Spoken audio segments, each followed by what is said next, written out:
All right, we're live, Dan. Yeah. Well, had to change things up a little bit because we keep getting demonetized for all kinds of crazy stuff. Well, anyway, welcome to the show, the Permaculture Podcast, where we discuss permaculture preparedness and practical living. And thanks everybody for being in the house.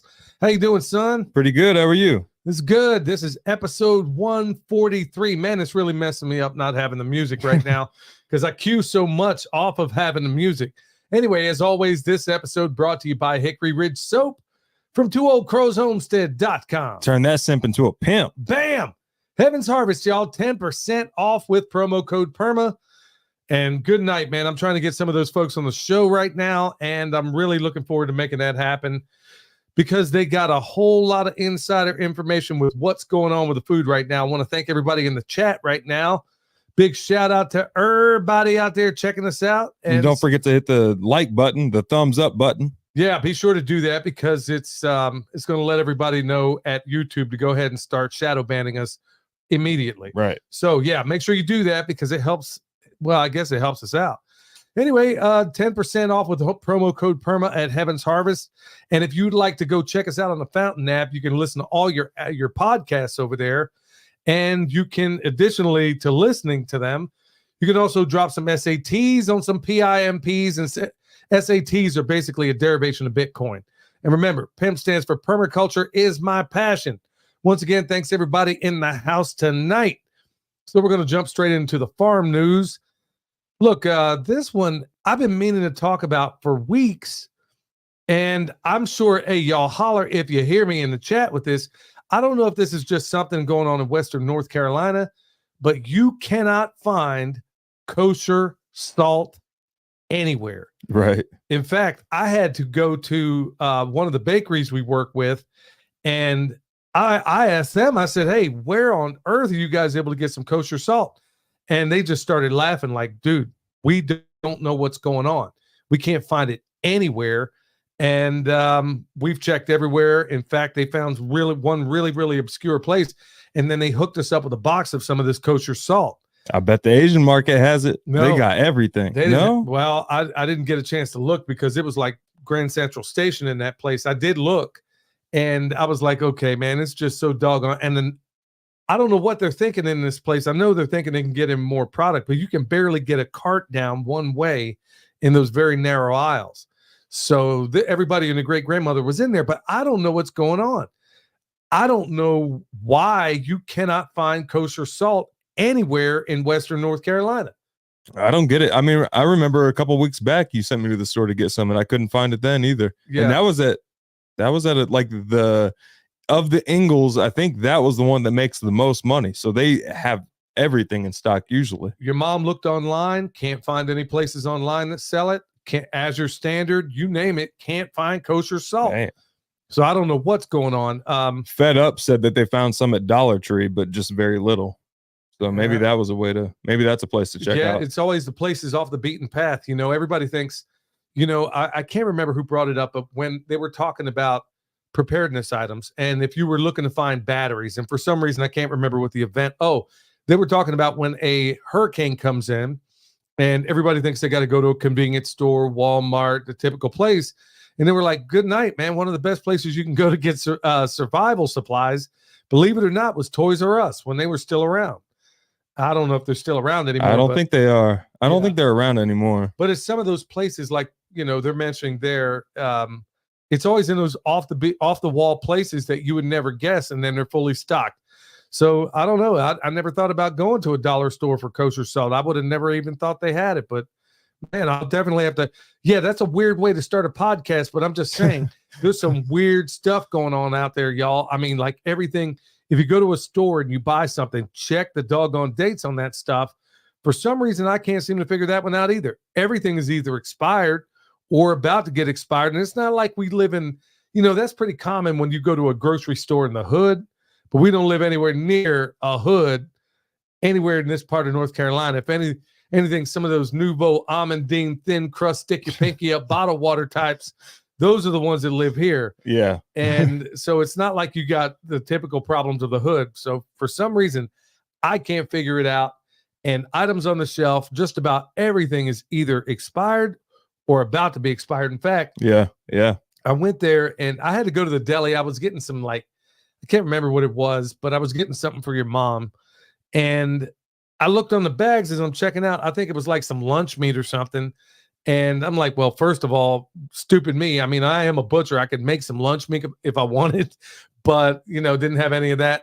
And it was expired. As I was checking out, I'm like, oh, hold on. I got to go back. Yeah. So even lunch meat's expired. Yeah. It's crazy. I don't know what's going on. So if anybody else out there, good night. Let me know if you know what's up on the kosher salt, because even Azure Standard, like I said, nobody seems to have it. The lunch meat's expired, but the milk you find at the store expires in like January of next year. Yeah, I don't. It's weird. I don't know what's going on with that, but hey, man, things are getting crazy and crazier. So that's not exactly farm news, but I just thought I'd put the feelers out there. Maybe somebody else knows where you can find some kosher salt. So other things I've been doing today is like, okay, so pretty much worked on, since the weather's halfway decent, worked on some compost extract. If you don't know what that is, folks, I really want to point that out to you, is that if you need a way to extend whatever compost you have on, whatever compost you have, all you have to do is make an extract out of it, and you can go way, way further. So what does that mean exactly?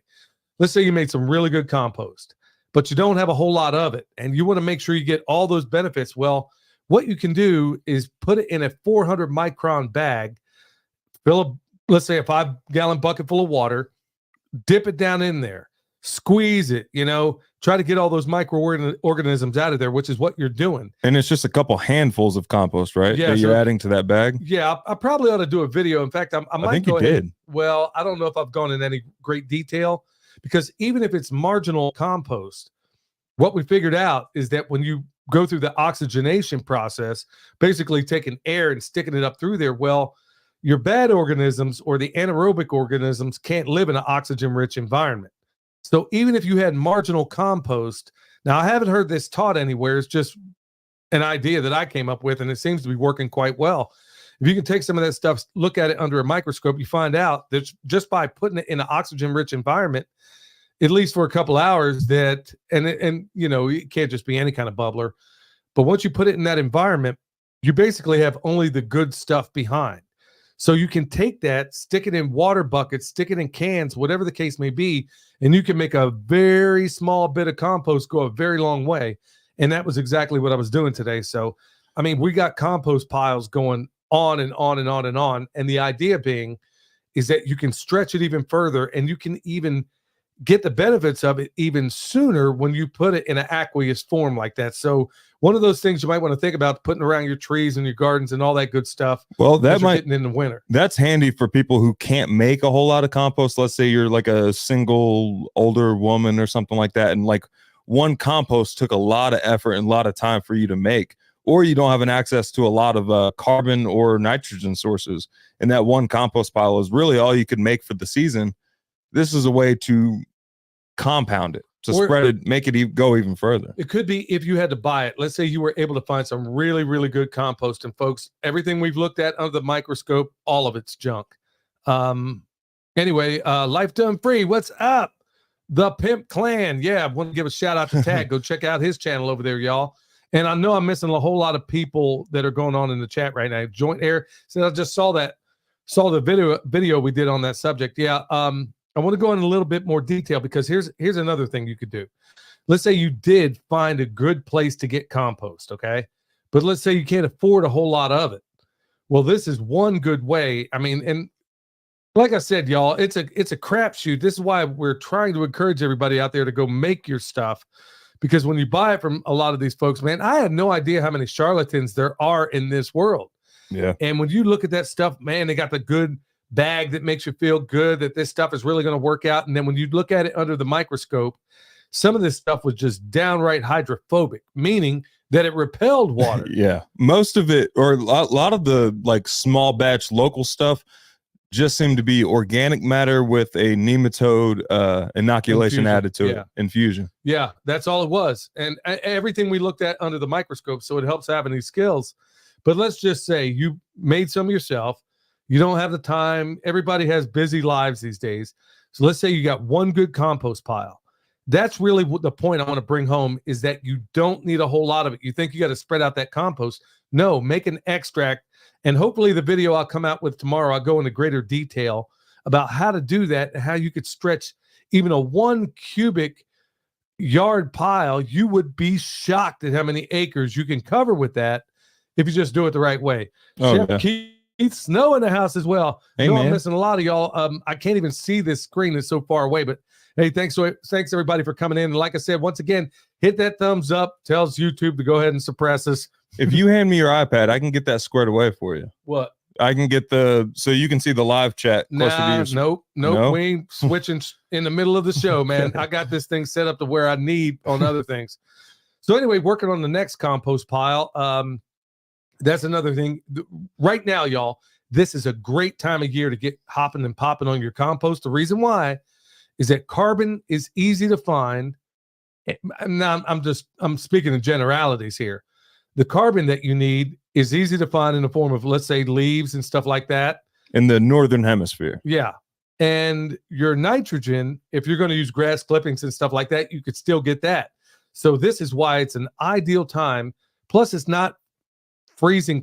And even if it were, it really doesn't matter if you make a compost pile big enough. As long as you're over a cubic yard, I'd say closer to 2 cubic yards, you're going to maintain the heat. So you got to have all that stuff going on. But right now, look, y'all, they make nitrogen-based fertilizers through the Haber-Bosch process, okay?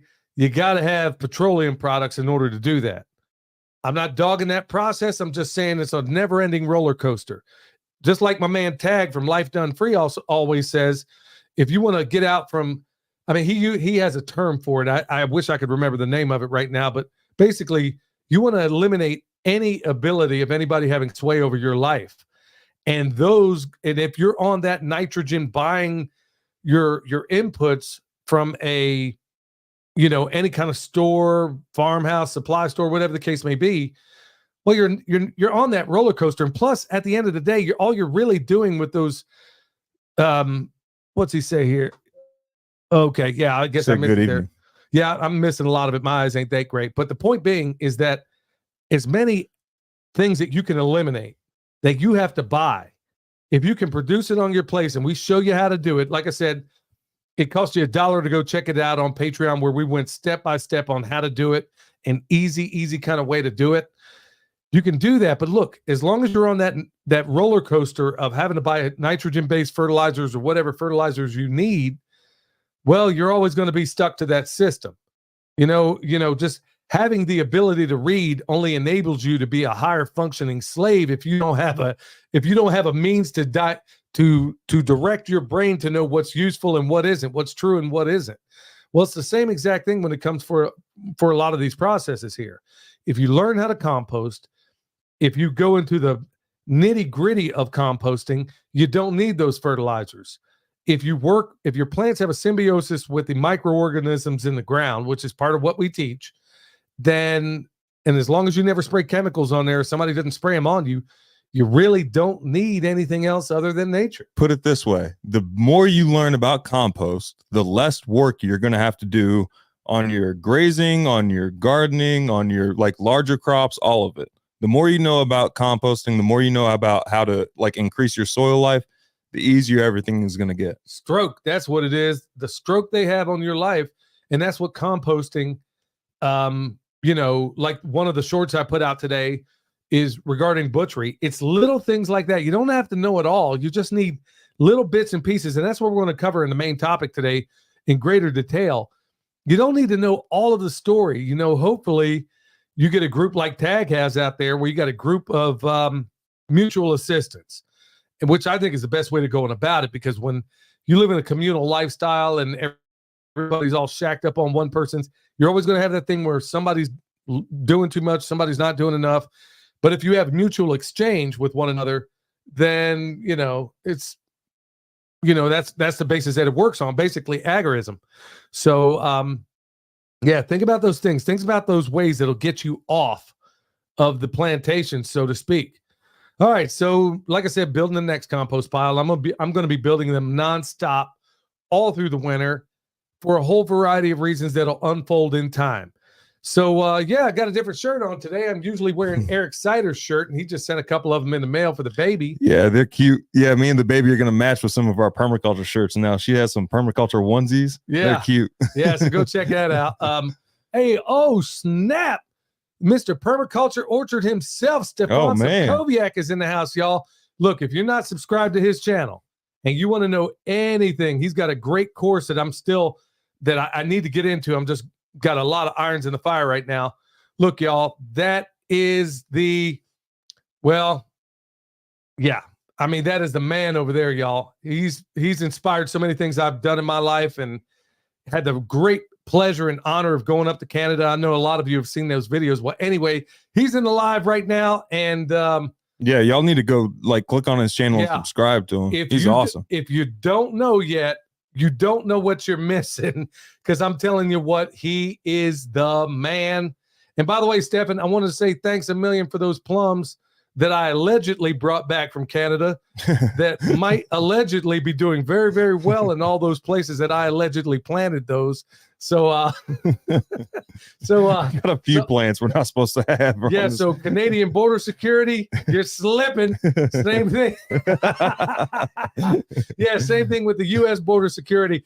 You know what? If you can sit here and allow any and everybody to cross, from the southern end, I think you wouldn't mind if I allegedly brought a few contraband trees back across the border, and I may have allegedly gotten them somewhere up in Canada. But they're gonna get some search warrants for weed and be sorely disappointed. Yeah, yeah, yeah. No hooter bandits on this property. Anyway, got a different shirt on today, and it's from the Permaculture podcast. I was on with those guys a little while ago, and they were on here. So, the thing that blew me away is I was listening. I text me and Raul, basically one of the hosts of the, and by the way, Stephen, you might be interested. There's a Canadian host on there also, Alex. These guys are great. And it was really, really, really great being on with those guys. They were a joy to be around. And honestly, I want to give a shout out to Raul because really and truthfully, he's been mentoring me in a lot of information that I don't know a whole lot about. And it's been a real pleasure. So go check out the Permaculture podcast. They got some really, really awesome stuff over there. And as always, I try to support other people in the space, whether it's a podcaster. Hey, Stephen, you need to come out with some shirts, homie. Yeah. Come out with some shirts. I got one up here. You might like, hey, I'd love for you to wear this all over Canada. It says Black Locusts Matter. So but the Permaculture podcast, follow them on Instagram as well if you have one, because they post some pretty interesting stuff that definitely gets them shadow banned. Yeah, but you know what was really awesome, and I didn't see it coming, man. I was listening to the program today, and they said they were going back and forth, which, what's your, and something I wouldn't mind doing with you maybe in the next program. It was like, what's your favorite movie? Well, it kind of broke it up a little bit. We could talk permaculture all day, but it kind of broke up, I thought it was really interesting because a lot of their likes were mine as well. Like, who's your favorite fighter? Who's your favorite boxer? Who's this other thing? And then they asked, well, what's your favorite podcast? And they said the Permaculture Pimpcast. And man, you could have knocked me over with a feather. I was so incredibly honored. Wow. And it's been a joy. And I love their content. I mean, it's may not be there for everybody, but I know I'm digging it and I'm learning a whole lot. And in the future, I'm going to maybe let y'all know what I'm finding out, what I'm learning.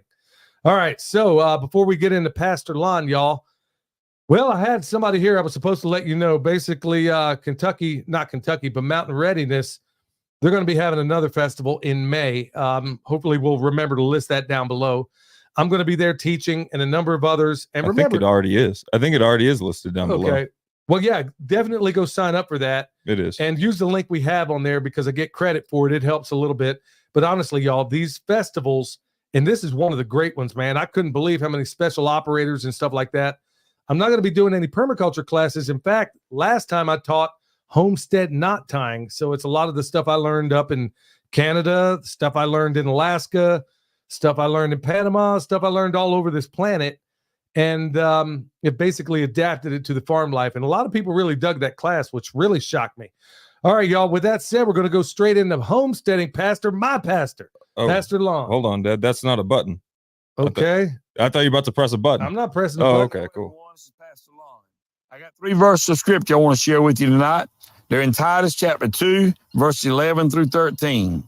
For the grace of God that bringeth salvation hath appeared to all men, teaching us that denying ungodliness and worldly lust, we should live soberly, righteously, and godly in this present world, looking for that blessed hope and the glorious appearing of the great God and our Savior, Jesus Christ.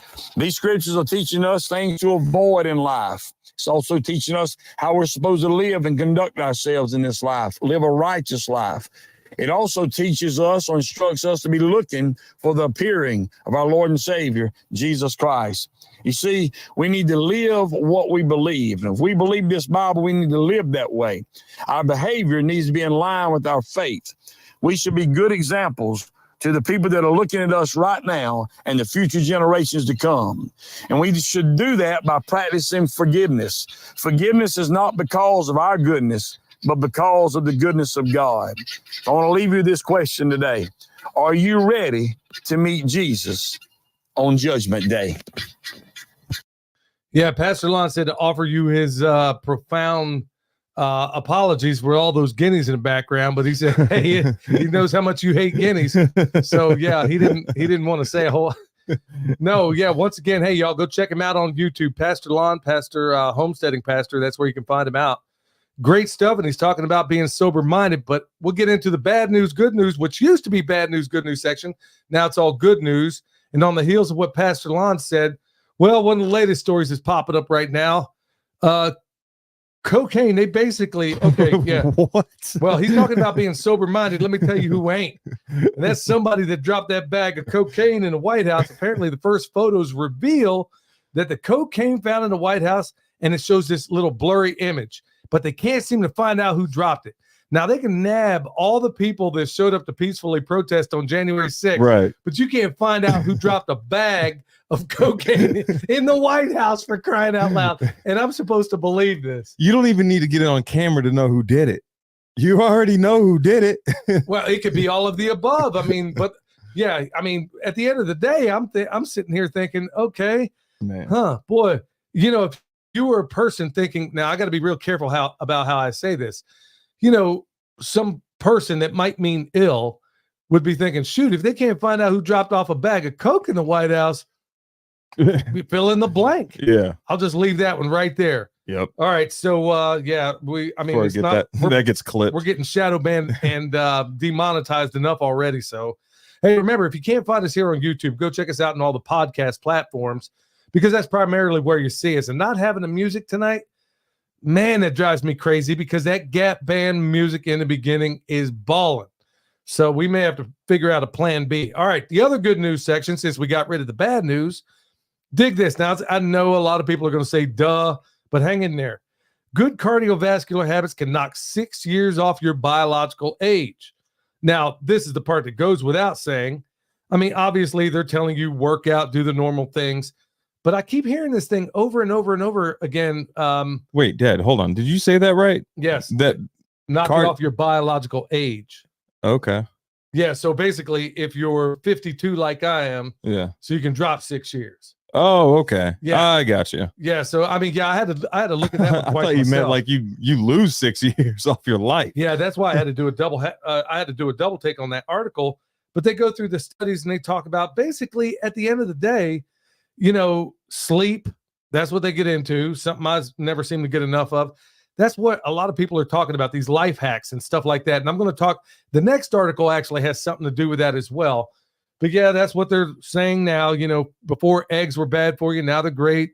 Margarine was great for you when I was a kid. Now it's awful. Well, I think everybody should have known it was bad back then. Right. Yeah, it's almost plastic. Well, here's another good article.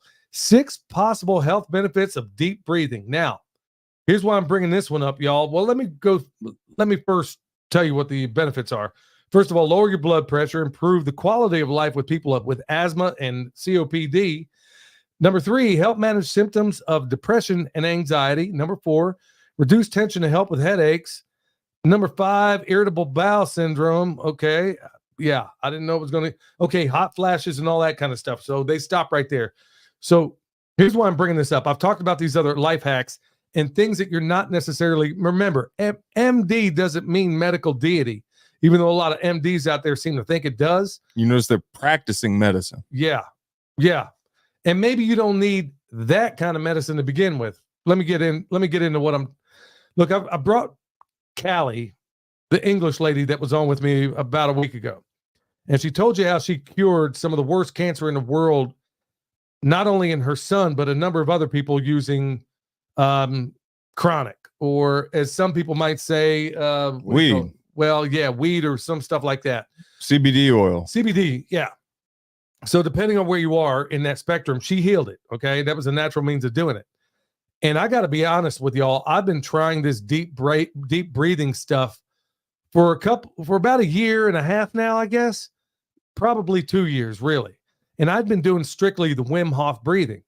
Well, Michelle turned me on to this other guy, and and he's on YouTube. And some of it gets a little bit of woo-woo, but this one, I was tired as all get out. And this just happened day before yesterday. Or no, it was yesterday.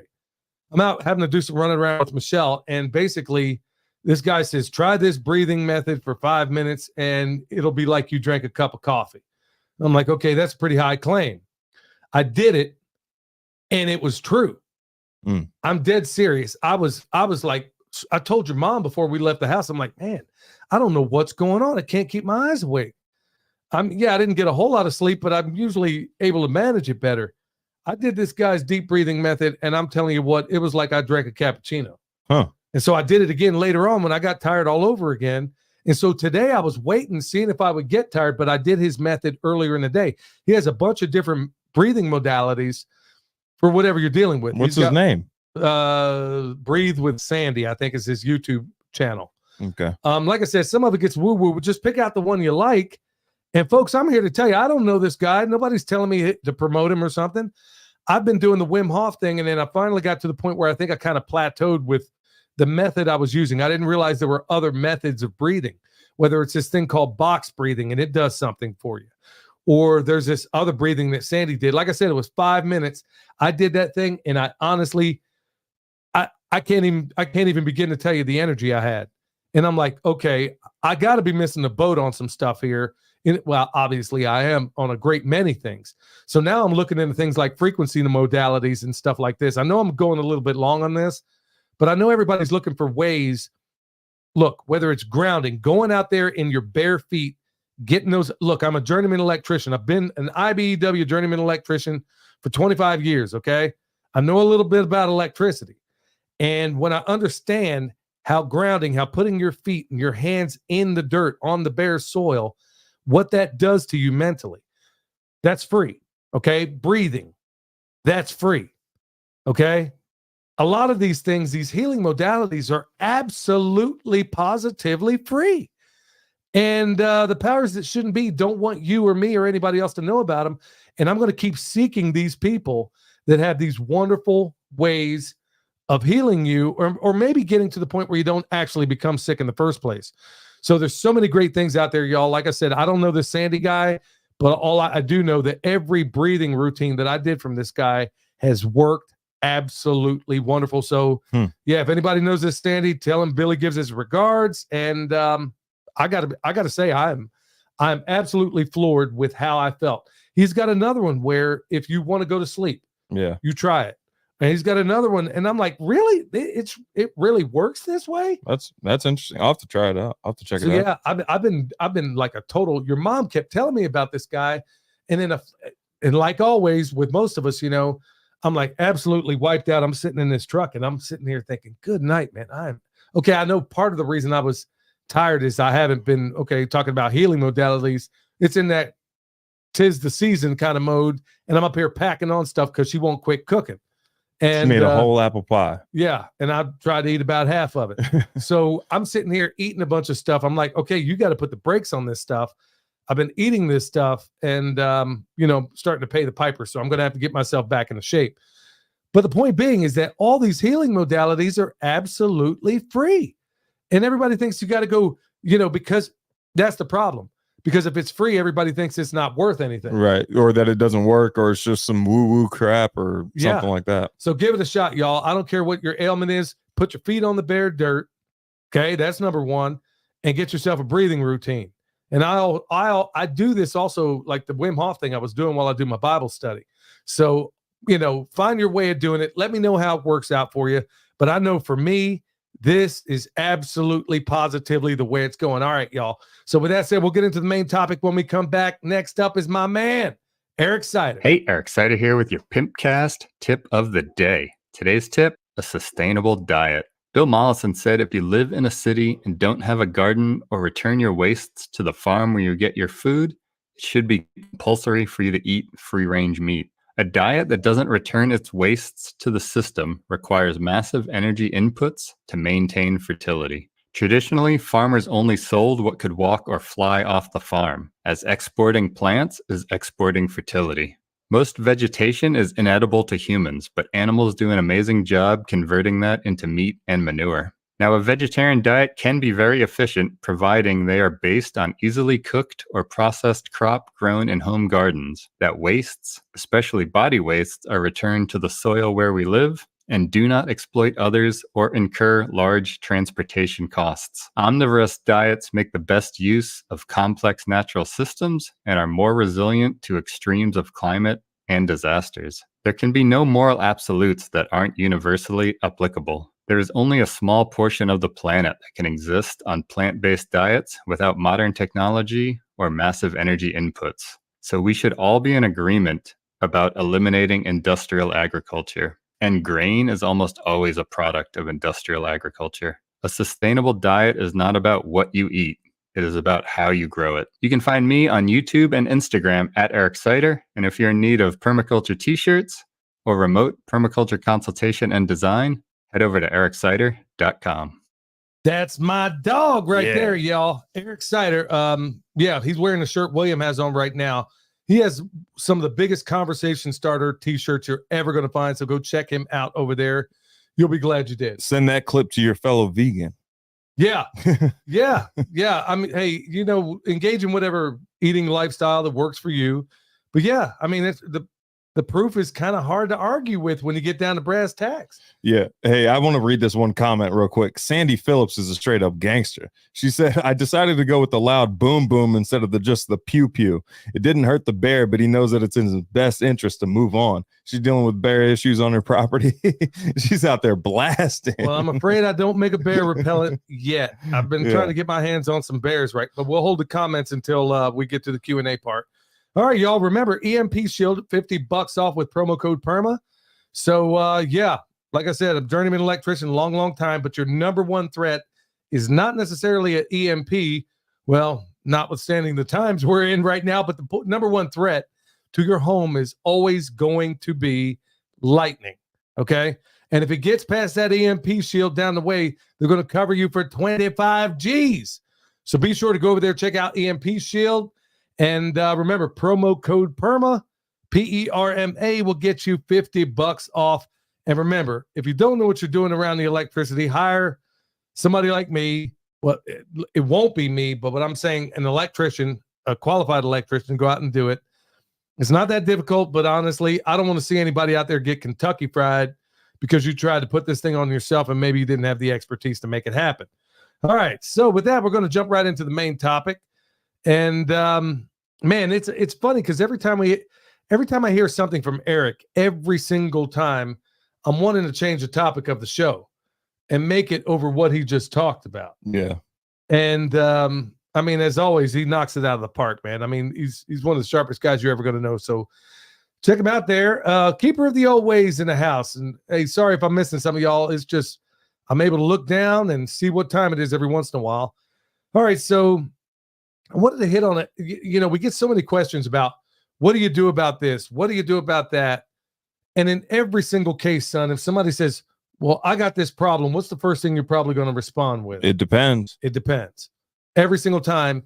And it's one of the most frustrating things out there for anybody asking the question. But truly, it does depend. Every single time, it absolutely depends. So, I mean, there's so many different factors to consider. But it doesn't have to be tough. It doesn't have to be complex. We can go down list by list of all the things you should probably do when you buy a property, when you acquire a property, or if you're already on a property. There's so many different ways you can go about it. But I wanted to kind of kick out some of the favorite permaculture methods that we use that are tried and tested, work great. And, William might have I just got a list of them here. Because honestly, everybody's saying, well, what about this? What about that? Look, right off the bat, I'm going to tell you right off the gate, depending on where you live, swales might be a really great idea for you. So, son, why don't you explain to them what a swale is? Swale is just a water harvesting ditch on contour. So if you make a ditch that's perfectly level, has to be perfectly level with a J on either side, so it goes perpendicular to your level line uphill, and then everything you excavate out of that ditch goes directly on the downhill side. You just created a swale. But the issue is if you put it on, there's no land that's too flat for a swale, but there is land that's too steep for a swale. And I think that's a 20% grade. What is it again? Yeah, I think that's about right. But yeah, well, it's not just there too, but tell them what a swale does. I mean, what's the benefit? So basically you got a big, I'll do this for the people on the screen, or I try to anyway. That ain't going to happen. Point is, imagine a ditch and then a little berm on the downhill side of it, son. Tell them what the function of it's supposed to be. Well, as it rains, the water, if you get enough for a runoff, then it'll flow into your swale, and the swale will slow down the water and soak it back into the mound or just below the mound, and create a little reservoir for your trees. And if it's functioning well enough, usually it creates a spring downhill within 7 years. So it should. If it's done correctly and give it time, it usually functions very well. It's going to recharge your aquifers. Like Eric Sider once said, I remember him telling me if he was a governor of California, because that's where he lives right now. He's like, if I were the governor of California, I'd have earth moving machinery running day and night, terraforming the landscape to make swales everywhere. Right. So that every drop of rain doesn't just run off and straight to the ocean. It's held. Remember, when energy hits your place, you can either capture it for a little while, you can deflect it, or you can amplify it. And sometimes you can do all three. So we're just letting this stuff hit the ground because we have no topsoil. Nothing's keeping it there. And then it's just rolling on out to the ocean. So swales are one of my big go-tos, depending on the environment. Now, we do live in a tropical rainforest, a temperate rainforest here. But right now, it seems like we've been in something of a drought as of late, which is why I haven't made any bone sauce lately. But the point of it being is that it doesn't always work. Number one, we already live in a place where rain is rather abundant, usually. And then also in a place where we live in steep mountain terrain. So it doesn't work everywhere here, even though ultimately this will ultimately be a demonstration site. We have a question about swales. Do you want to answer it now? Okay, got this from Isle of View Homestead. Question: we live on a 6% grade, so we could do swales, but we're in the Rocky Top Ozarks. Is it safe to do swales in extremely rocky areas? It depends. I would say generally, yeah. Depending on like if you're pulling out boulders, then it's going to be difficult to make some swales. But if it's like smaller than that, then I would say generally, yeah. And you're eventually going to build up soil. If you're doing things right, you're going to eventually build up soil that's going to retain water and help that process along. Well, it also depends on whether or not you're able to get through the rock. I mean, do you have rocky outcroppings that'll just totally mess you up? I mean, what's that part of Kansas out in middle Kansas? The Flint Hills. Yeah. I mean, if it's something like that, the reason why it still has the native grasses there is because of all the porous rock that's out there. So it all depends if you can get into that rock or not, or if it's such a giant outcropping, are you able to even dig it in the first place? Now you might be able to like import the soil, you know what I mean? And creating, if it's on a 6% grade, that seems fairly safe. You might be able to import the soil, but you need to get roots in that soil immediately. I was going to say the very same thing. Yeah. The problem is when you just take it like that and stick it on the top, you got to be, you want, first of all, you put in a swale, you want to plant it immediately. Right. At least a cover crop. Yeah. You want something down there to kind of hold that soil in place. And then you don't want the kind of collapse that's just going to destroy everything. So you want to make sure you get something on that soil as quickly as possible. But yeah, as far as permaculture methods, I love swales. It's a tree growing system and a half if it works for you. Or you could be like Stefan Well, your water table's so high, it doesn't make a whole lot of sense for you there anyway. Right. Yeah. So, I mean, and then, like I said, and then you got Well, cases like us. it could, if you need to raise your, like the consultation I just did for Monica and Tanner out in South Carolina, they're in a circumstance where they need to raise their trees up so their trees don't drown. So a swale could be helpful that way as well. It can help store water and it can also help move water. So there's a few different options with the swale. If you need to raise up your soil level so your trees don't drown, plant them on top of the mound of your swale. Yeah, swales are hard to beat. Our property in Texas, I mean, if anybody's ever seen some of the videos, I think it's going on.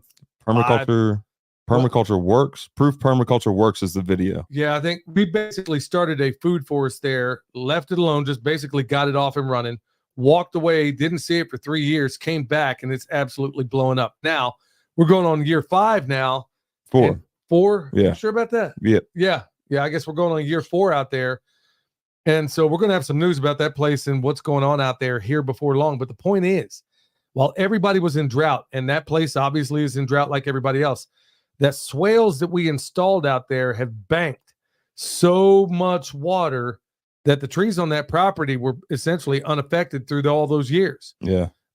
Even other things that, you know, that would ordinarily be highly affected by that were unaffected just by making sure you put in decent earthworks. So yeah, in places like Texas, California, I mean, the list is long. All throughout this country, we're just letting water just run out to the ocean when we could be banking it in the number one place, and that's our soil. Remember, for every 1% of organic matter you get down in there, that's the water retaining capabilities of an Olympic-sized swimming pool per acre. For every 1%, that's enormous. Yeah. That is enormous. So the best place to store water isn't necessarily in your rain barrels. It's down in the soil. And you do that by, well, making good soil. That's how you go about doing it. All right. So, son, you got anything else you want to add? I mean, there's other methods like keyline and stuff like that, but we're not going to really get into that. I mean, a yeoman plow, just briefly into keyline, like if you have like hundreds of acres or thousands of acres, swales might not necessarily make sense because that's a long ditch to dig, where like keyline using a yeoman plow going like, downhill at a 2% grade towards the ridge line, something like that. Doing that makes a lot more sense because you can just run your tractor through one pass and that's your trench. You don't have to go through and dig with an excavator. Well, if you're going to do all that too, I would make sure, I mean, if you were going to do a keyline plow, I'd make sure I'm putting some serious stuff down in there behind it too. What do you mean? Are you talking about like soil amendments or okay? Yeah, I'd be putting in some serious. I talked at the beginning of this program with compost extract. If you're running a yeoman's plow, you just as well be spraying some compost extract down in there, especially if the soil isn't all that wonderful. Yeah, because that's exactly what it's designed to do. You could just like, if you're on your tractor, you have your yeoman's plow attached to it. You could pull a tank behind that and have it be dumping, compost extract or compost tea down in the soil, which is getting past, hopefully your yeoman's plow is deep enough to get past the compaction layer. Well, we have something of an emergency question here. Sandy Phillips is asking, is the wildfire still burning on the mountain? You know something I don't know because we live on this mountain. I don't know. Oh, maybe I know. Last podcast I brought up that those fire trucks driving past that last time. I never heard anything about that fire though. There was a guy I do jujitsu with that he's a forest ranger or something like that, but he didn't bring that back up. So I don't think it was, and he was at jujitsu, so couldn't have been that bad. Well, that's one of the considerations, by the way, in permaculture that you'll design for is if you're in a place where fire is an issue, well, you also design for that because we're also in one of those places. We live on the side of a mountain and they have this very invasive Chinese silvergrass, and there's certain parts of our property where it's taken over. Only for a short while because I know that it doesn't like a fungal system. So it's just a matter of time before I get it out of there. But the point being is that, number one, it's only there because the soil is degraded. I mean, it's not great right now. So it's kind of got a little bit of a foothold there for now. And then it's going to head on down the line. They're saying Justin Rhodes has fires by him. So I guess it's like on the other side of Asheville. Well, okay. Just make sure that's not a photo op either. Yeah, I said it. Yeah. Make sure that's not some camera tricks going on there. Because man, Yeah.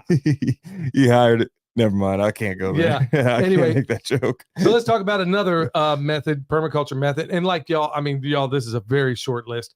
I'm just talking about some of the most prominent ones we use on a daily basis. So high density grazing is another thing we do. It can be done with just about every animal out there. And you can do it in such a way to where you don't need a mower. You just need management. Yeah. So you can take some of the worst soil in the world, and believe me, this place was nothing to write home about. And just through high density grazing, did it good, and then did it better, and then made a couple of tactical errors, and then kind of went backwards. But when you know how to do it, it's easy to correct. And it's really just moving your animals through that landscape. Yeah, I mean, there's mob grazing, there's so many different variations on the grazing. But look, at the end of the day, if you just take your animals and you move them depending on time of year, whether it's every day, every couple of days or whatever, when the grass is growing fast, you move your animals fast. When the grass is growing slow, you move your animals slowly.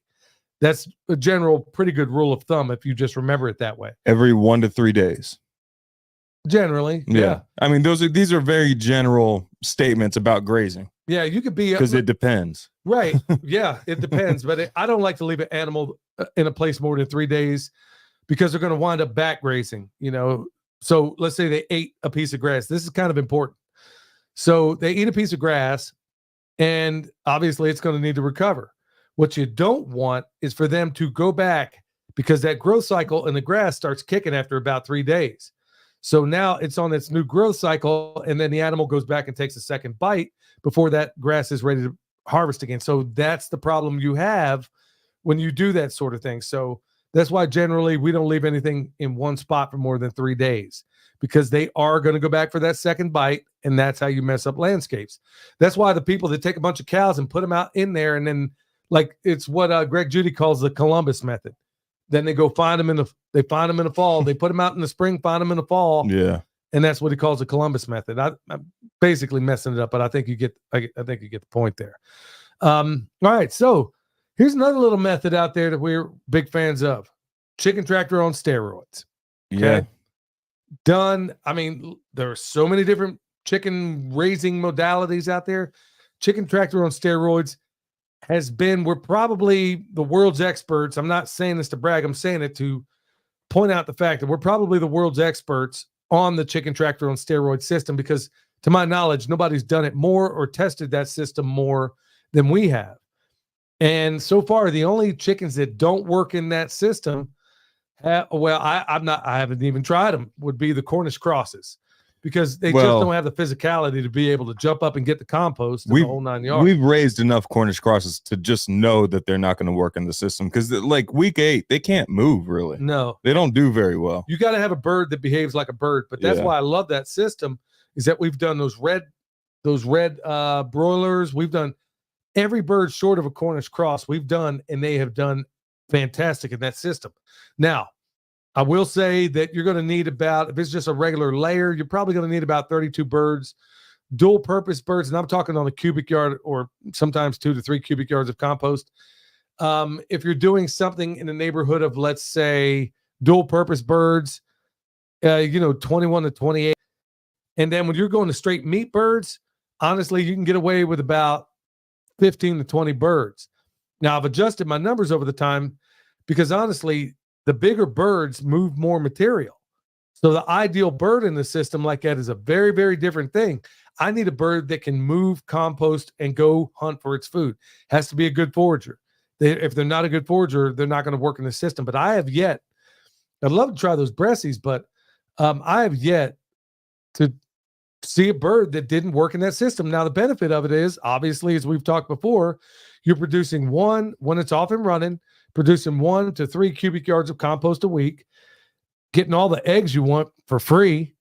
And at the same time, I mean, getting if you wanted to raise, I was thinking about doing that system again in such a way to where you can extract out your meat birds in the system and keep it going nonstop. You could absolutely positively do that. I'm also curious to see like what other species of bird would work in that system. Like how much compost could a turkey move? You know what I mean? Well, turkeys get about 50% of their diet off the landscape. I don't know how well they would work in that system. I don't think their guts set up to I don't know. process the same kind of stuff that a chicken would. I'm just curious to see what other like species of birds would work. Well, the beautiful thing about this system is that from what we've learned already, okay, we figured out that you don't necessarily need cow manure to make this thing work.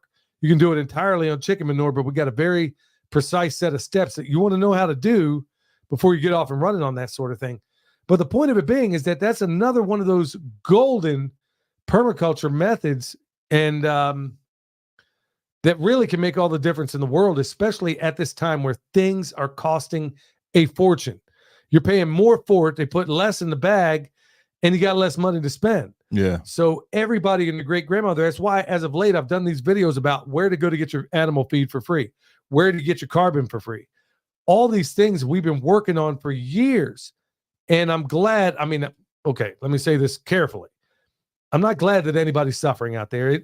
I find it appalling that the powers that shouldn't be, they're living in their mansions and they're doing their things and they're, I don't have a problem with a person living a good life, but the problem is the same people that are telling us to eat bugs eat steak every night.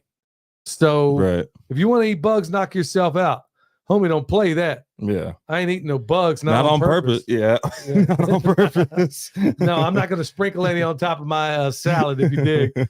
I'll try some of those. Like Joel Thomas was talking about some cricket snacks that supposedly taste good. I'll try it just to, as like a novelty thing, but it's not about to be a staple. If bugs become a staple, then y'all listen to the wrong doggone podcast. No. Hey, I don't care what they taste like. I'm never gonna know because I ain't eating no bugs. Apparently, there's something that tastes like Cheetos. I don't care if I don't care if Chef Ramsay put it together. I ain't eating bugs on purpose. Now I'm sure I have. Now I don't know if snails count because I put the hurt on some escargot.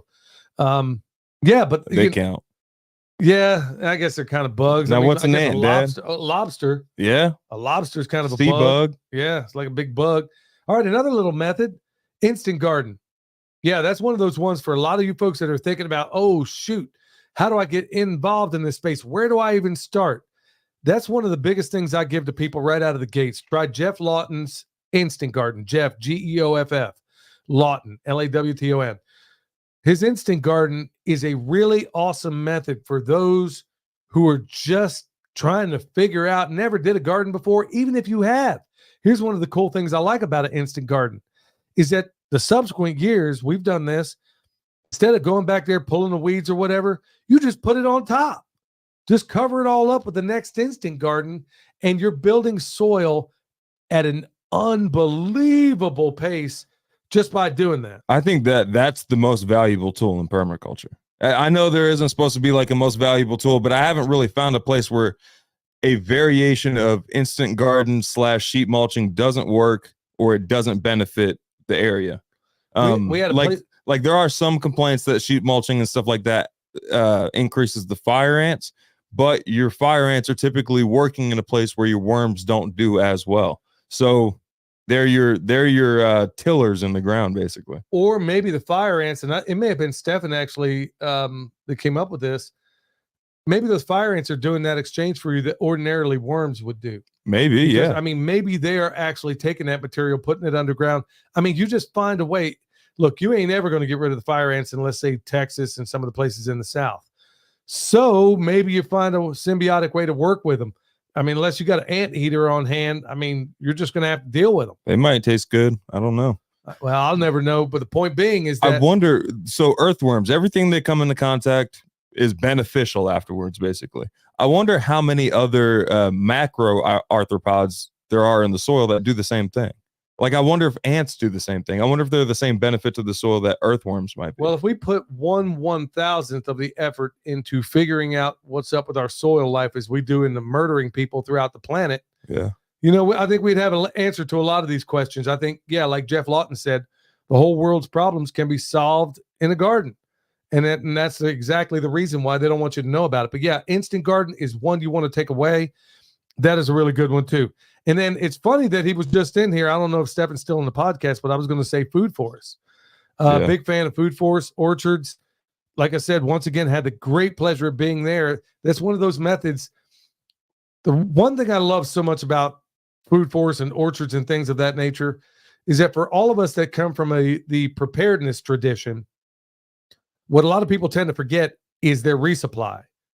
I don't know why everybody's all about bullets and beans per se, but they don't worry about resupply. Yeah. And so that's where a food forest can really come in, where you put the food forest in, you got a lot of great stuff, you got a lot of great perennials coming up, and you can get an incredible harvest without having to put in a bunch of energy. Now, if you would like to and go out there and prune a bunch of stuff, I mean, if you want to make an orchard, that's fine. But if you want to go out there and get a pretty respectable harvest with not a ton of effort having to be thrown into it, well, hey, I don't want to lead you down the wrong way. It does need it takes a few years before it's off and running. Don't buy the food forest in a box from the Texas boys, throw it all on the ground and then wonder why it didn't come up. It does require some of your care to start with. Yeah. Hey, we have a question about sheep mulching real quick. You want to ask it? Question. Dr. Linda Chalker Scott says not to use cardboard for sheep mulching, as they can introduce anaerobic conditions. Thoughts? I think that's absurd. Yeah, I think that's absolutely absurd. That's like perfect. Cardboard really is meant to be put back on the ground and like wet it down and put mulch over the top of it. It attracts worms like crazy. If it's anaerobic, it's not anaerobic long, and you almost want it to be, I would want it on the wetter side than the drier side, because your cardboard, depending on your location, can be anaerobic. It could be hydrophobic, not anaerobic. It could be hydrophobic at first. So it helps if you already break that barrier and get it wet first, and then it can naturally wick moisture when it needs to. It can absorb moisture if it needs to, all that. Okay, I'll put it this way. Take a stack of cardboard, stick it on the ground. Here's how you can basically prove that to be false. Take a stack of cardboard, stick it on the ground, leave it there for a year. If it's still there, if you got a lot of life in that soil, there probably won't be a whole lot of it left. Pull that cardboard up, and what do you see? You see a bunch of organisms that only survive in an aerobic environment. You'll see a bunch of roly-polies. You'll see a bunch of worms that are going back down into the soil. So if you'll see a bunch of stuff. If it was anaerobic, you would not see. I could take that, stick it. I don't have to look under a microscope, but I could. But yeah, there's a lot of, this is the part that's really driving me crazy, is that so many people are out there. I don't know who this person is, but at the end of the day, there's so many people, and I'm not faulting you if that's what you heard. The point that I'm getting at, hey, yo, SOE's in the house too. My man, John, what's up? Hey, John. Yeah, so many people are going on saying, people are just so doggone confused because they don't know, okay, I heard this from this person. I heard this from that person. They have no way to go. But yeah, an important part of the bigger guys showing up, like the worms and the roly-polies and all that stuff, is that they are apex predators in the soil food web. So if you have apex predators, like you don't see wolves in the environment without there being a ton of deer. You don't see, or a ton of elk or something like that. So as soon as they start eating the prey, as soon as they start eating or get that nutrient cycling going, then you're actually fertilizing your plants. I know there's so much confusion out there, and I know a lot of us, especially getting into this space, if you're new to it, you're looking for a unified field theory. And I wish there were one, and that's what we're working on. I mean, I'm not so arrogant to believe that we'd ever come up with one, but my point being is it would be nice if somebody just said, I'll put it this way. Go to Elliot Coleman, let's say. Look at what he does. Replicate it. Don't change anything. Don't change the recipe. Just do the recipe. But so many people change the recipe along the way. Just do that recipe. Or better still, go check out the Permaculture Orchard. Yep, he's got a course online. Go to Stefan Sokoviak's online course. I don't know if he actually kicked it off yet, but I got an early copy of it. Do what he says step by step. Master the basics. And then later on down the line, when you have some experience, then go on. Just take one person's method and then find out whether or not it works. Don't try to change anything, which everybody seems to do. If you doubt me, go to Food Network right now. Pick any recipe, and all the negative reviews, what do they have in common? They didn't actually do the recipe. They'll change 50% of the ingredients and say, oh, this recipe sucked. Yeah. Because they didn't actually do it. And that's exactly what we run into. Everybody's wanting to change things before they have a really good grasp and an understanding on the techniques. I didn't mean to go so long on that. But let's go into that food forest area real quick before we go into the Q&A. So food forest, once again, y'all, especially in these times, we're living at a time where everybody feels like we're on shaky ground. Prices are going through the roof, and they're only going to get worse. So can you think of a better thing to do than grow food, like what you're going to find in a food forest that you don't put anywhere near the effort in that you do an annual crop? But your food forest also attracts food. Like, we could have shot a rabbit every single day and not put a dent in the population, and that's with bone sauce. I mean, I just pulling up into the driveway the other night. I can't remember which day it was, but there were 2 deer hopping. I mean, they weren't messing with any of the trees, but they were at least in the pasture kind of checking it out. Actually, I think they were checking out the bees more than anything. But your food forest is going to attract food. So there's like, if you're not good at grazing yet, or if you don't have any ruminants or anything like that, your protein source could be what's attracted to the food forest. That's exactly what I'm talking about. All right, y'all, we're going to go to Chef Keith Snow, and we back into the Q&A. Hey, Chef Keith Snow, your Pimpcast tip of the day: building food security. Don't forget the dairy. Dairy should be an important component of your food storage plan.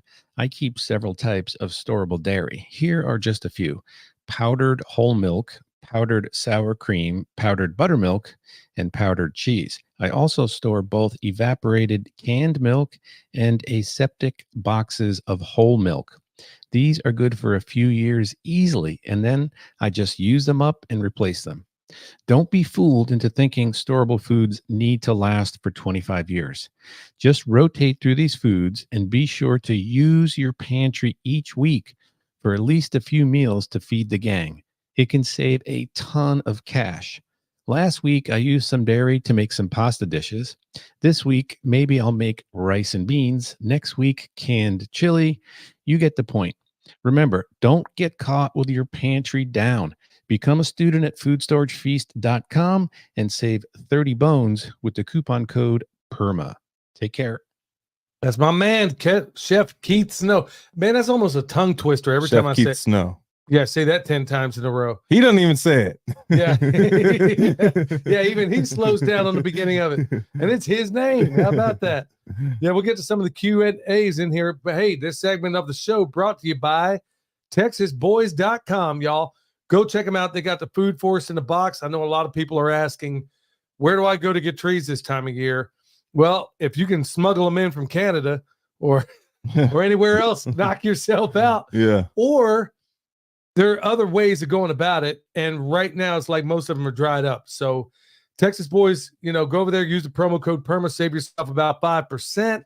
They got the food forest in the box. They sell meat. They got a lot of real cool stuff over there. Go check them out. Tell them Billy sent you. You'll be glad you did. All right. So with that, y'all, we're going to jump straight into Q&A. Yeah, let me ask this before it disappears. From Ben Lambert, can I use horse manure for compost? You can Absolutely. use it. Well, yeah, it depends on what you've been feeding those horses. Are they being given a bunch of Grazon? Have they been hit up with a bunch of dewormer? Because William was just saying a moment ago, one of your top predators in that soil, believe it or not, is a worm. Yeah, that's like right at the top of the soil food web. So if you've been giving your horses a bunch of dewormer, well, you're going to knock out. That's what a lot of people don't. Yeah, you're getting the worms out of the animal, but you're also getting the worms out of the soil. You're killing them too. And then you just killed the top predator. So what happens? Same thing in the wild. You get rid of all so what happens? You get rid of the wolves. And then what happened in Yellowstone years ago? Deer population went off the chain, and then they died. A bunch of them died. So it's the same exact thing. It's a microcosm of what's happening above, so below, so to speak, Yeah. So it works the same exact way. Yeah. Did you have any questions? Oh, go right ahead, man. Oh, okay. Another one from Three Little Goats Homestead. Question: any suggestions on trying to grow vegetables and fruit trees when you have black walnut trees everywhere? You know what? I was asking Greg Judy about that.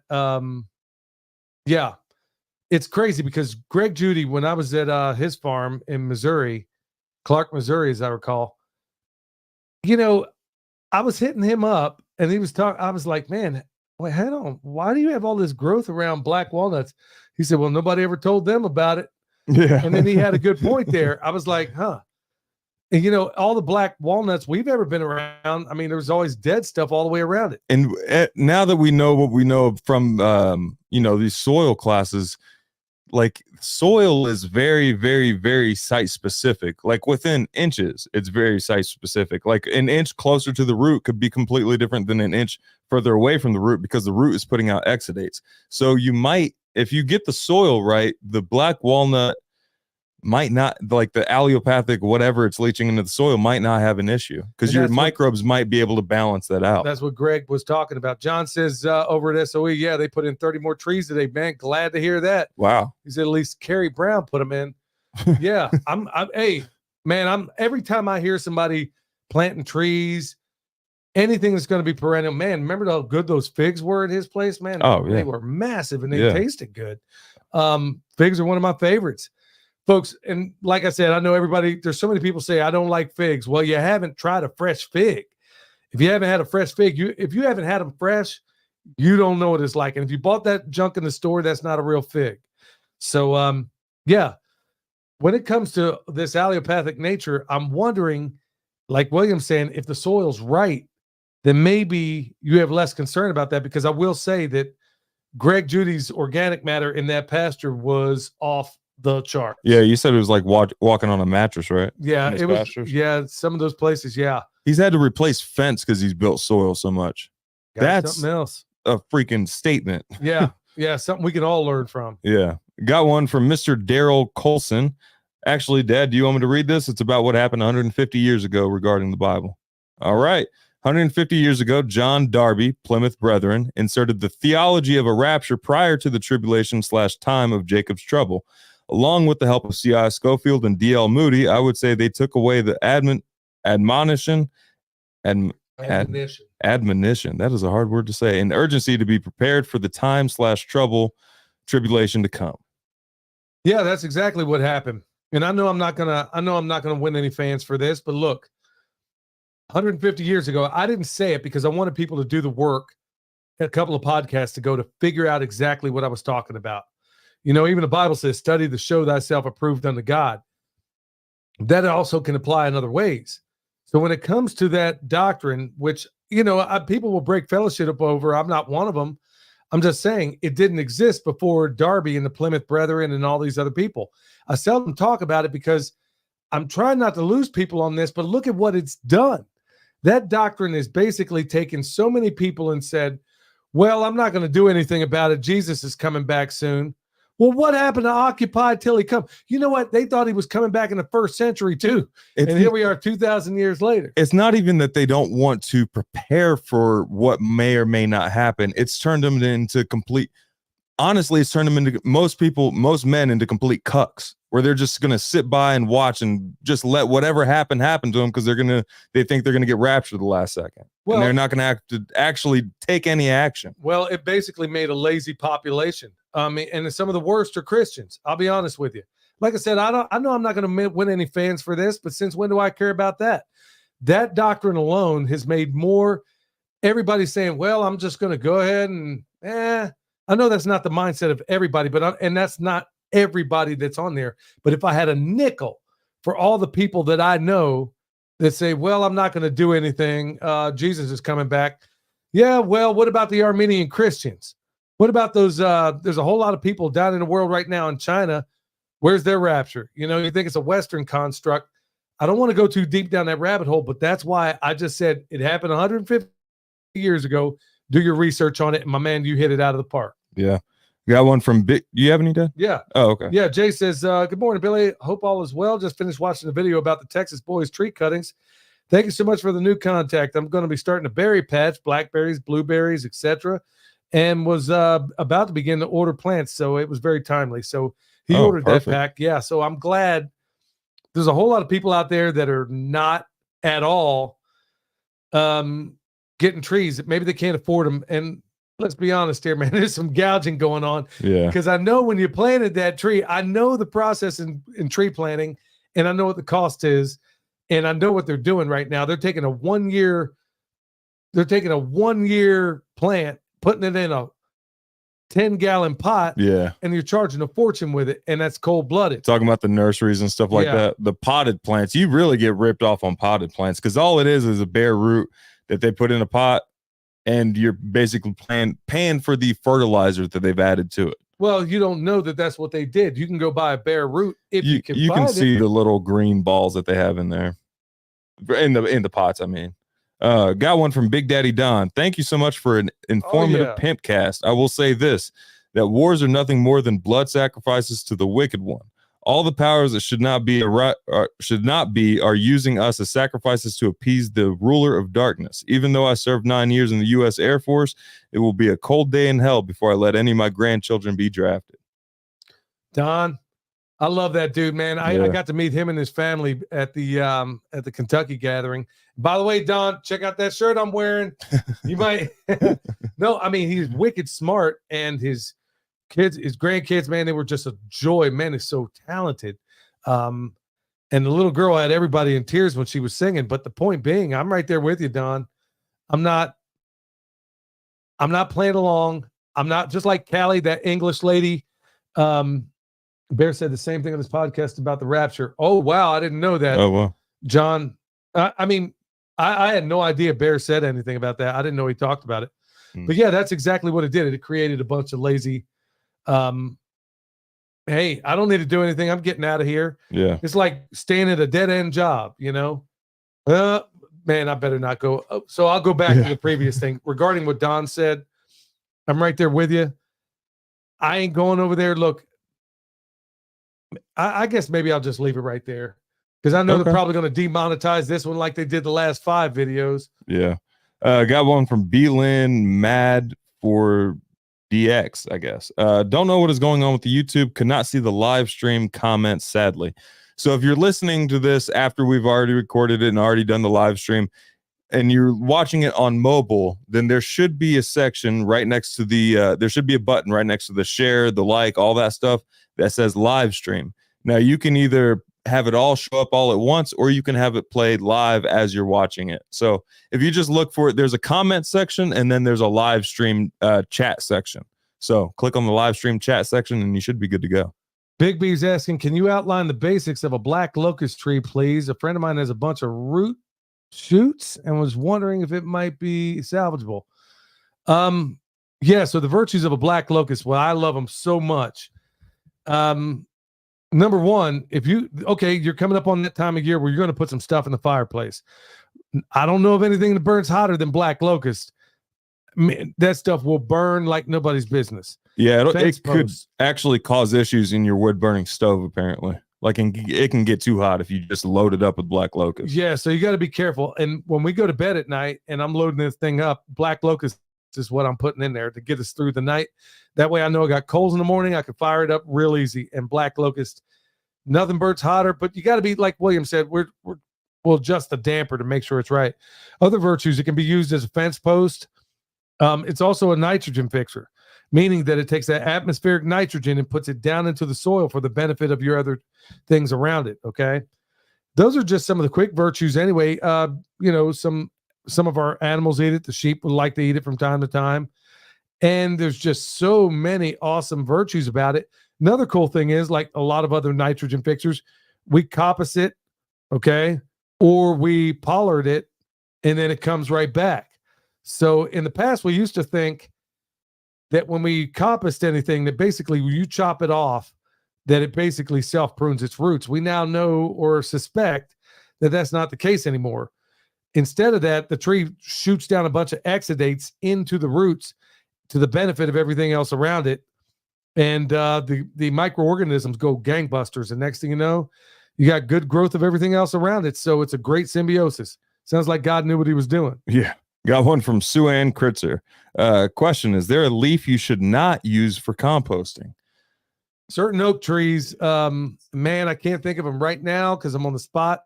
Certain oak trees, man, it's hard. It's forever and a day. If somebody knows in the chat, let me know. I don't have time to look it up right now. Now, would it be enough for you to not collect those leaves for compost? Especially if it's in the fall after it's already gone through it. It's in the highest carbon content it's going to be. All the nitrogen, all that stuff is left basically out of the leaf. What do you think? You still think it's an I issue? would avoid it. I would avoid it if I could. But at the end of the day, well, I know there's a lot of that stuff. Oh my goodness. The rhododendrons, I don't think they break down so much. Yeah, the rhododendrons don't like those thick, waxy leaves. Yeah. Like thick, waxy, like magnolia leaves, holly leaves, stuff like that. Those thick, waxy leaves, they don't compost down as well. They're a little bit harder to break down. Somebody says, Chris says, do you do anything special over the winter to overwinter comfrey, and when can you propagate it? Okay, so no, we don't do anything special over the winter. If you can work the soil, like it'll just go dormant, it'll die back, and then before you know it, bam, it's off and kicking in the spring. And as far as do we do anything to and when can you propagate it? Now you're going to hear a lot of stuff. Now we use the Bocking #4 Russian comfrey. Yeah. Animals love it. Great everything. So it's the strain we absolutely love. So when it comes to propagation, some people will tell you wait a year, wait two. No, man, it's been months. Like we've waited like a couple months. I've harvested the same plant of comfrey multiple times this 6-month period. Yeah, I don't know who came up with some of that stuff, but as long as you take a crown and you put it back, yeah, you're going to be off and running. And even if you don't, it's eventually going to come back because you never harvest all of the comfrey. There's always like a root tip that you break off or something like that, or a root hair that just turns into a whole plant by itself. So that should also be a cautionary tale for if you're propagating comfrey in a delicate area that you don't want comfrey to take over in. Got one from Summerhill Homestead. How long can you store / keep a bare root tree before planting it? Bare root tree before planting. I really don't know. See, because there have been some. I would heal it in. I mean, there's been some, like I've heard horror stories where people like left it in their garage all winter, forgot about it, noticed it was spring, saw it, and then planted it, and the tree survived. So I think it depends on the moisture level. I wouldn't wait longer than a week though. If you can heal it in, go ahead and do that. I mean, I never left one around long enough to find out. Hey son, there was one from the Keeper of the Old Ways, but I can't even get to it. They got a real good festival down there in Alabama. He says, question, we have 4 ponds on our property that have to have water pumped in.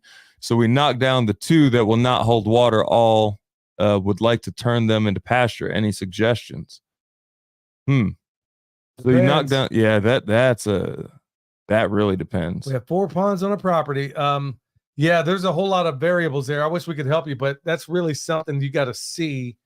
The complexity of a question like that is a little more than we could probably cover in a podcast like this. I mean, just generally, depending on how flat the landscape is, if you knock down the 2 ponds and it's generally flat, like relatively flat, and you're not getting any sinkage or anything like that, you could put down carbon and seed over the top of it. Hard to say, man. You got to look in something like that. I would definitely seed no matter what, because you did just create a disturbance with the soil, and you want to replace that disturbance with preferable varieties instead of just whatever pops up. Once again, all depends. I mean, there's a lot of complexity in a question like that. So you're gonna have to scroll down a little bit, son, because I can't. Hold on, Dad. I'm gonna have to.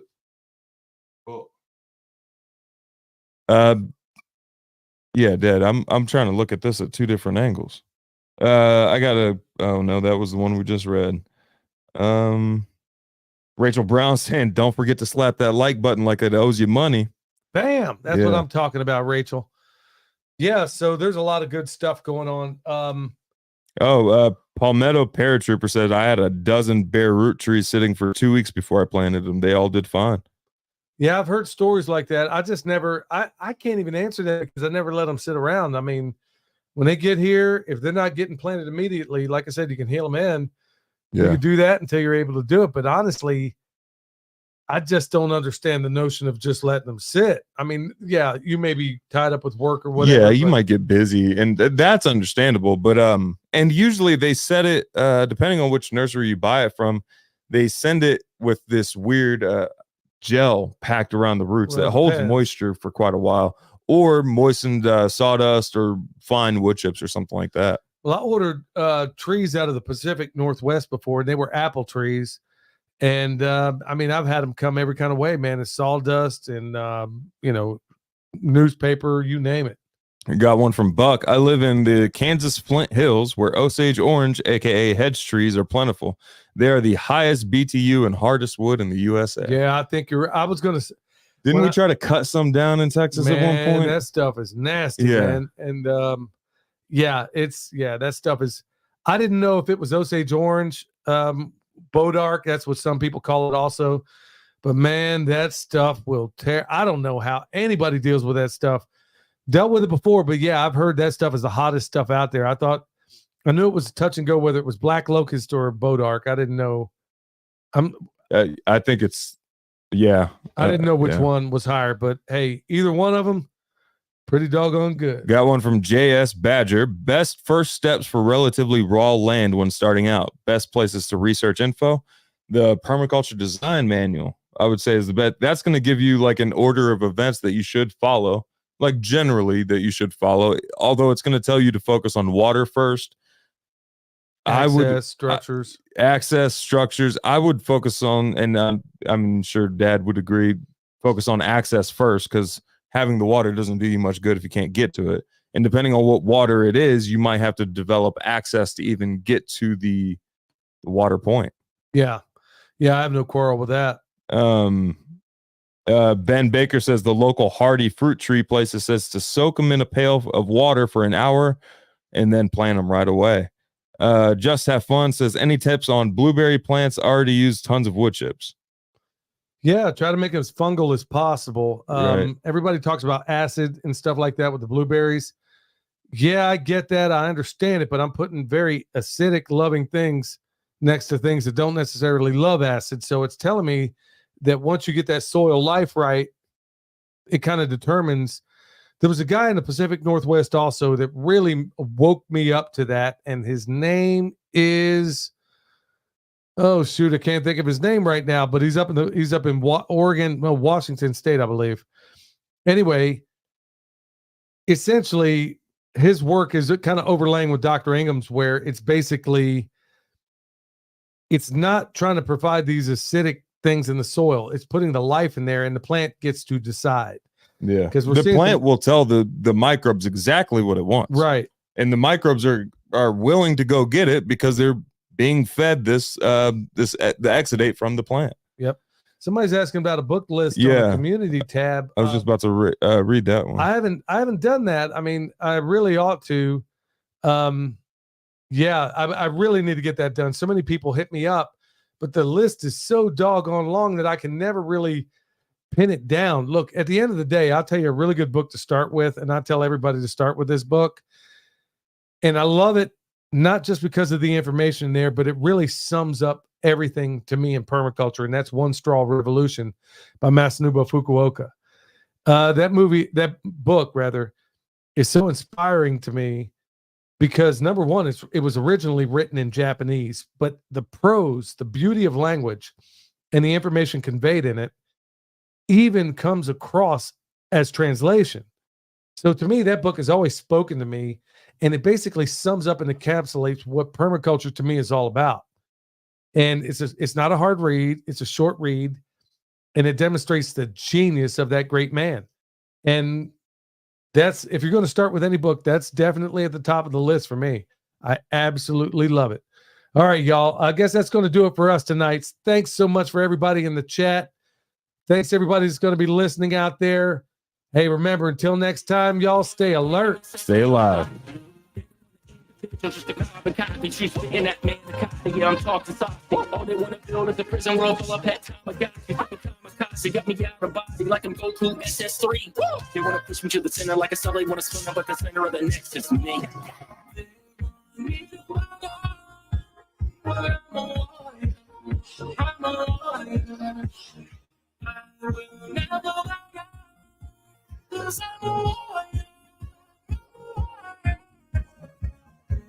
I'm